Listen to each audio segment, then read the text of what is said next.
Tapi dengan akses sosmed, Allah menitipkan jangkauan yang luas. Dan hari ini kita lihat anak muda berhasil dengan taufik dan izin dari Allah tentunya. Bukan warisan legacy dari orang tua, tapi benar dia memulai dari nol.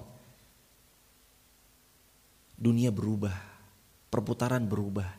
Lalu siapa kita merasa aman dengan kesuksesan yang hari ini kita sedang genggam? Ingat, jangan merasa aman dengan kesuksesan yang sementara, karena Allah bisa mencabutnya kapan saja.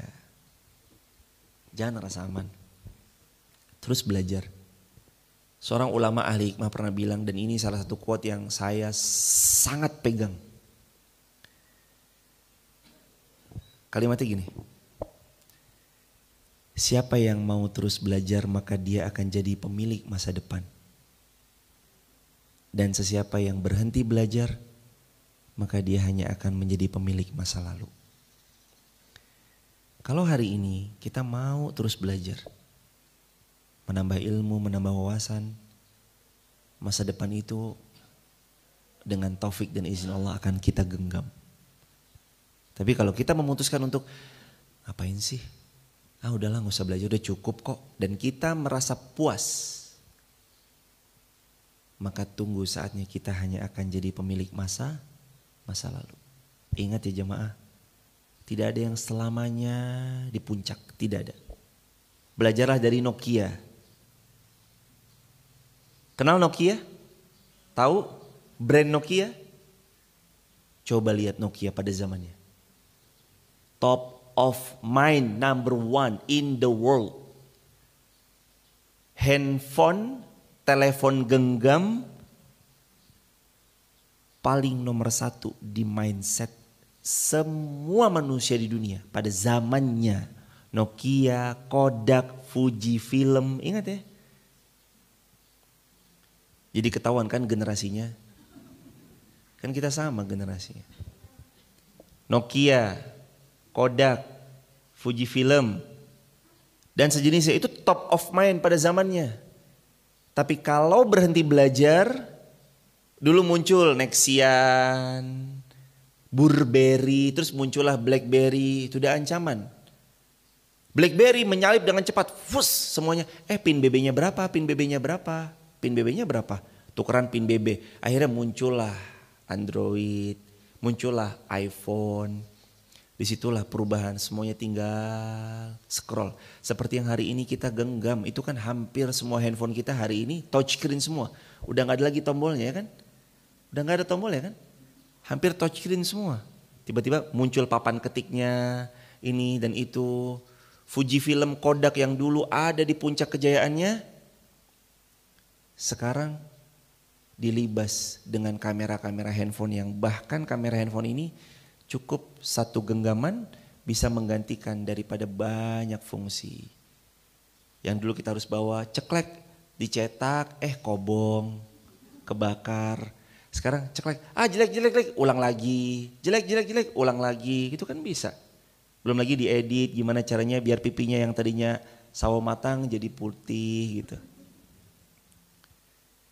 Hadirin, kalau kita berhenti belajar kita hanya akan jadi pemilik masa lalu. Dan kita hanya akan menjadi pemilik masa lalu. Makanya jangan berhenti belajar.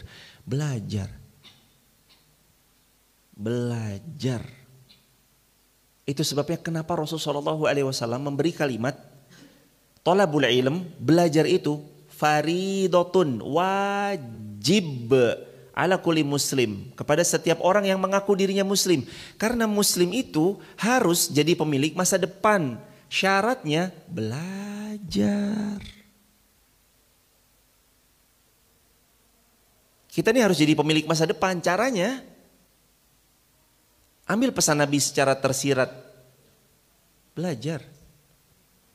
Dalami makna apa yang Nabi sampaikan secara tersirat. Yang bukan tersurat semata. Tersurat jelas, wajib. Udah.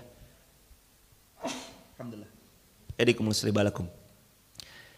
Tapi seolah secara tersirat tuh yang mau dititik tekankan.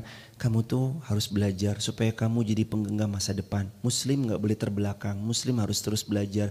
Memperbaiki dirinya. Setiap hari belajar. Ada ilmu baru yang masuk. Jangan sampai kamu tertinggal. Kenapa kita tertinggal? Jawabannya biasanya karena kita nggak mendekat kepada ilmu.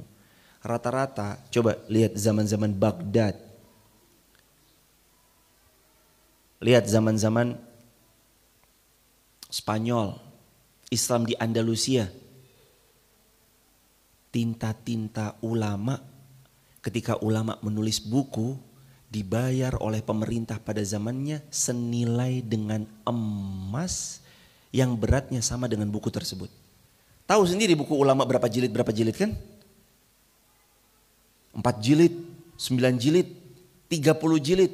Setiap ulama menulis buku, pemerintah mengapresiasi, ditimbang. Contoh misalkan ini ya, ini buku ulama nih misalkan, ditimbang jamaah. Misalkan ulama nulis buku 3 jilid, udah ditimbang 3 kilo. Ulama menghargai dengan 3 kilogram emas. Luar biasa jadi. Ulama nulis lagi berapa? Ditimbang 10 kilo. Dihargai oleh pemerintah 10 kilogram emas. Luar biasa hadirin. Gaji guru pada zaman Umar bin Abdul Aziz 1 bulan kurang lebih 85 dinar.